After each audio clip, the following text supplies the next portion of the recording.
इन्ना अशद्दन्नास अज़ाबन यौमल क़यामती अल मुसव्विरून। क़यामत के दिन सबसे ज़्यादा सख्त अज़ाब उनको होगा जो तस्वीरें बनाते हैं। हल्का अज़ाब नहीं, सबसे ज़्यादा सख्त अज़ाब उनको होगा जो फ़ोटो खींचते हैं, बिला ज़रूरत जो तस्वीरें लेते हैं, बिला ज़रूरत अपने मोबाइल में किसी की सेल्फी लेते हैं,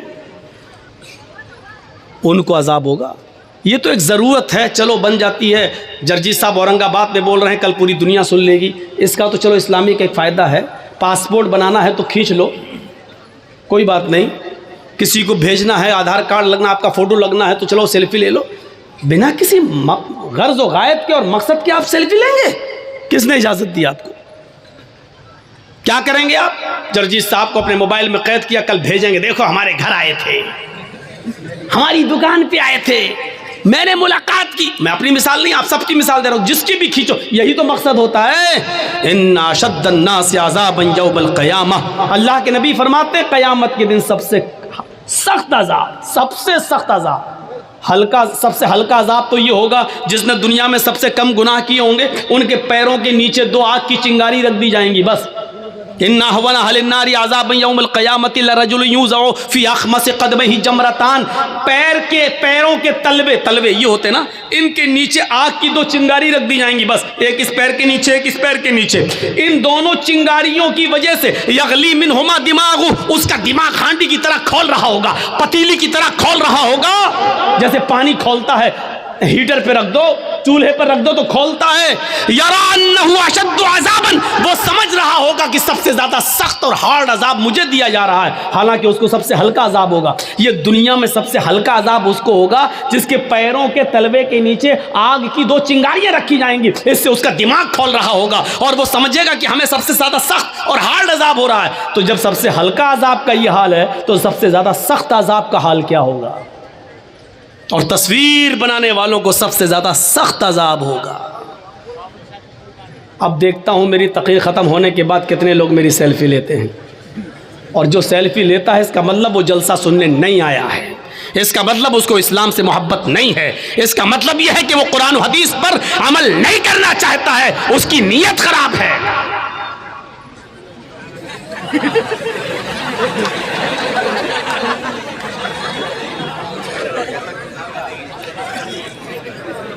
अच्छा, कुत्ते की दुम देखी है कैसी होती है? अगर उसको 100 साल के लिए किसी पाइप में रख दो और 100 साल के बाद निकालो तो सीधी हो जाएगी ना? नहीं होगी ना। अल्लाह के बंदो, इतना मत कहलवाओ कि मैं कुत्ते उत्ते पे आ जाऊं, उसकी दुम पे आ जाऊं। अब अगर कुछ भी हुआ तो बहुत ख़तरनाक मिसाल दूंगा, शायद फिर औरंगाबाद में बुलाना छोड़ दो। बेटी, अरे हमको बता देते साहब, हम क्या कर देते। हालांकि मुझे अपने हिसाब से सेटिंग करना आती है, हमने कर लिया, और हमको जो पसंद है वो उसमें आप इंटरफियर कर रहे हैं। तो हज़रत उमर फारूक ने क्या कहा? हो गया बेटा तुम्हारा, अब आ गया हूँ, फिर मैं जहाँ से छोड़ा था वहीं पे फिर मैं आ गया हूँ। हज़रत उमर फारूक ने कहा इसका सफाई मेरा बेटा देगा। बेटे ने क्या सफाई दी? बेटे ने सफाई दी कि बहुत सी चादरें आई हुई थी बैतुल माल में, बहुत सी चादरें, और सबको एक एक चादर तकसीम होना थी, बंटना था, तो सबके दरमियान एक एक चादर बांटी गई। मेरे बाप के हिस्से में भी एक चादर आई, मेरे बाप के हिस्से में भी एक चादर आई। मेरे बाप ने उसी चादर का कुर्ता बना लिया, उसी चादर का पंजाबी बना लिया, कमीज बना ली। हज़रत उमर ने कहा नौजवान, तुझे हिसाब मिल गया, जवाब मिल गया, क्या मैं अब खुतबा देना शुरू कर दूं? उस नौजवान ने कहा नहीं नहीं, अभी मैं सेटिस्फाई नहीं हुआ। ये लीजिए, उस नौजवान ने कहा कि अभी मैं सेटिस्फाई नहीं हुआ, अभी मैं मुतमईन नहीं हुआ, संतुष्ट नहीं हुआ। हज़रत उमर ने कहा अब क्या डाउट है तुम्हें?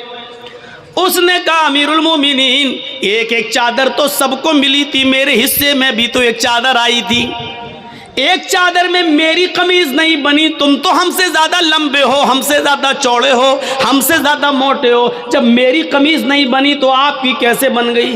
ये लो। हजरत उमर ने कहा बेटे इसका भी जवाब दो, वरना उमर कभी भी मिंबर रसूल पर कदम नहीं रखेगा। अगर आज तुम्हारे बाप के ऊपर इल्जाम लग गया तो कभी जिंदगी में मैं मोहम्मद के मिंबर पर चढ़ने के लायक नहीं रहूंगा। अपने आप को देखिए कैसे पाक और साफ रखते थे।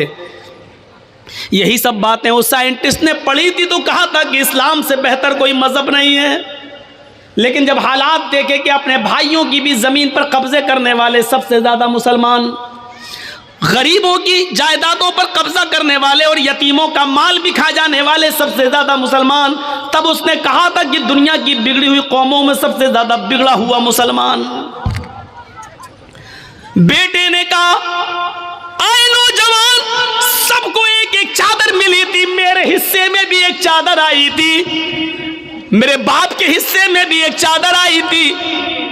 जब एक चादर में मेरे बाप की कमीज नहीं बन रही थी तो मैंने अपने हिस्से की भी चादर अपने बाप को दे दी।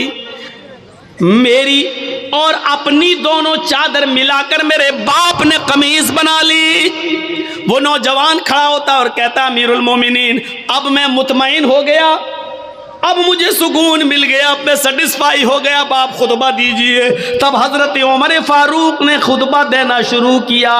हिसाब जिंदा लेते हैं और हिसाब जिंदा देते हैं। मेरे भाइयों, मुर्दों से हिसाब न लिया जाता है न दिया जाता है। आपके पास किसी आदमी पर 5,000 10,000 रुपए, वो मर गया, अब आप उस मुर्दे से मांगने नहीं जाएंगे क्योंकि वो मर गया। उसके घर वालों के पास जाएंगे, उनको मर्जी होगी तो देंगे, वरना कहेंगे हमने थोड़ी लिए थे, मेरे बाप ने लिए थे, मेरे फला ने लिए थे, हमें तो नहीं मालूम, ना उन्होंने कभी बताया, ना डायरी पे लिखा है, ना हमें उसकी वसीयत कर गए, हम क्यों दें। मेरे भाइयों, हिसाब जिंदों से लिया जाता है।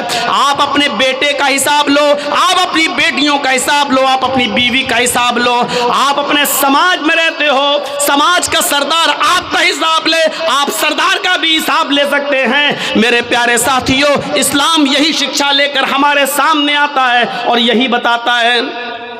यही चीज तो है इस्लाम की सबसे बड़ी खुसूसियत। इस्लाम क्या है आपको बता दूं, इस्लाम मुकम्मल है। दुनिया का कोई धर्म मुकम्मल नहीं है। आइए थोड़ा सा तकाबुल कर लेते हैं, ज़रा दूसरे मज़हबों को भी सामने रखकर इस्लाम की सच्चाई की तरफ आते हैं। दुनिया में मुकम्मल अगर कोई धर्म है, मुकम्मल समझते ना, कंप्लीट, अगर कंप्लीट कोई रिलीजियस कोई मज़हब है तो क्या है? इस्लाम। दुनिया में सबसे ज़्यादा मुकम्मल कंप्लीट अगर कोई मज़हब है तो वो इस्लाम है। नबी अकरम से पहले कौन थे? हज़रत ईसा अलैहिस्सलाम। लेकिन ईसाइयत कंप्लीट नहीं है। हज़रत ईसा अलैहिस्सलाम के हालात 3 साल से ज़्यादा आपको नहीं मिलेंगे। पूरी बाइबल पढ़ जाइए, 3 साल से ज़्यादा ईसा अलैहिस्सलाम के हालात नहीं मिलेंगे। इब्राहीम अलैहिस्सलाम की ज़िंदगी के 5 साल से ज़्यादा के हालात नहीं मिलेंगे। मूसा अलैहिस्सलातु वस्सलाम की ज़िंदगी के 4 साल से ज़्यादा हालात आपको नहीं मिलेंगे।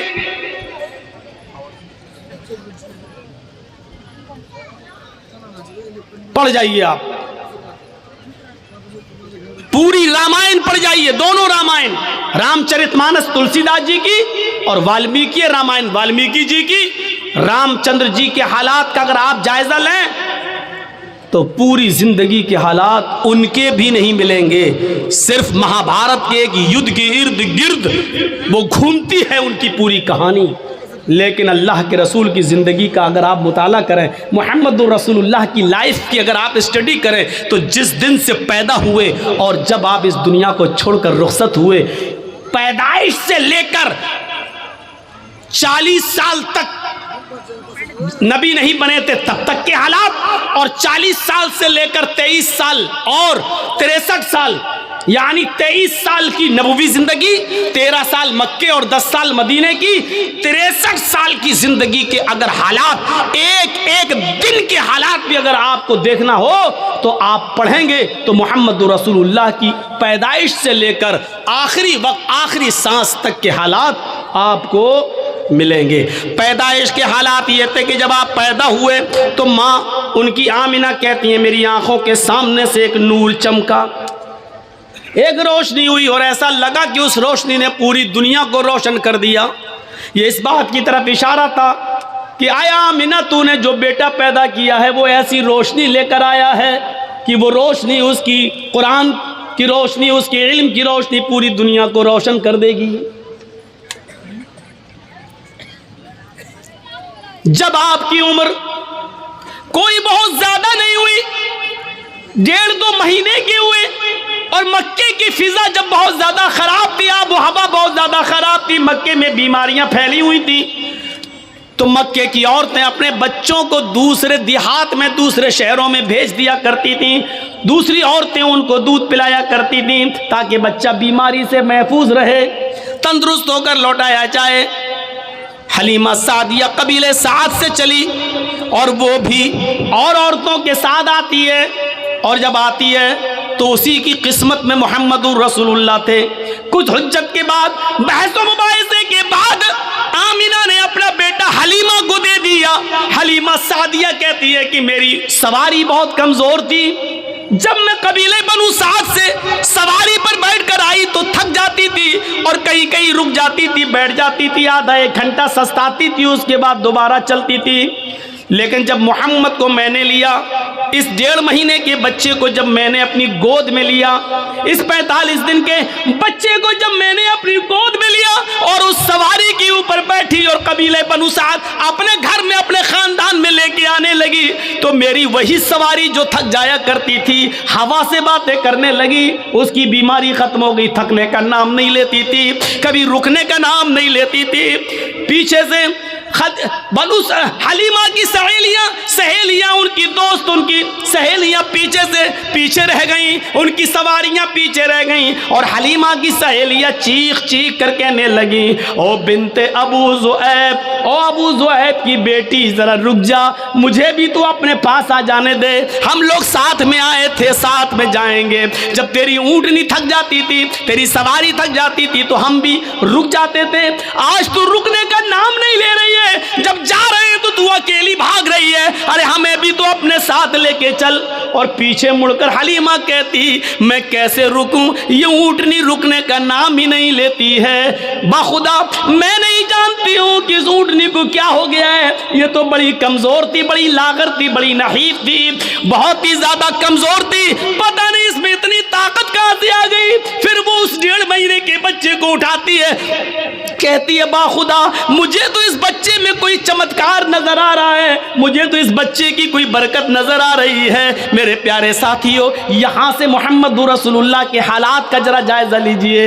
पहले दिन से लेकर ये 45 दिन की कैपेसिटी है। मेरे भाइयों जरा गौर करो, जब होश संभाला, उस वक्त की जिंदगी के बारे में देखिए, और जब 40 साल की उम्र में जब आपको नबूवत मिली, इक़रा बिस्मि रब्बिकल लज़ी खलक़, ये कुरान की पहली आयत जब नबी अकरम के ऊपर नाजिल हुई, तो यहाँ से सिलसिला चला तो अल्लाह का नाम लेकर पढ़, इक़रा बिस्मि रब्बिकल लज़ी खलक़, उस रब के नाम से पढ़ जिसने पैदा किया। यहाँ से आपने अपनी जिंदगी का 90 आगाज किया, 90 दौर यहाँ से शुरू होता है। फिर आपका सफर हमेशा अल्लाह ही के नाम पे चलता रहा, अल्लाह ही के नाम पे आगे बढ़ता रहा, यहाँ तक कि ये 90 सफर जब 63 साल की पूरी जिंदगी कर चुका है, और अल्लाह ने जब अपने पास बुलाया तो इस नबी की जबान से आखिरी जुमला यही निकला, अल्लाहुम्मा बिर्रफीक़िल आला, अल्लाहुम्मा बिर्रफीक़िल आला, अल्लाहुम्मा बिर्रफीक़िल आला। आय अल्लाह रफीक़ आला में, आय अल्लाह रफीक़ आला में। जिंदगी का सफर की शुरुआत बिस्मिल्लाह अल्लाह के नाम से होती है, और जिंदगी का इख्तिताम भी अल्लाह के नाम पर खत्म होता है। यानी उसने बता दिया कि मेरा जीना, मेरा मरना, मेरी मौत और मेरी जिंदगी सिर्फ अल्लाह के लिए है। इसी को अल्लाह के नबी कहा करते थे, और उनसे पहले इब्राहीम अलैहिस्सलाम यही कहा करते थे, इन्ना सलाती व नुसुकी व महयाया व ममाती लिल्लाहि रब्बिल आलमीन। मेरी नमाज, मेरी कुर्बानी, मेरी जिंदगी और मेरी मौत सब अल्लाह के लिए है। हमारा और आपका मामला इस्लाम के ताल्लुक से ऐसा होना चाहिए।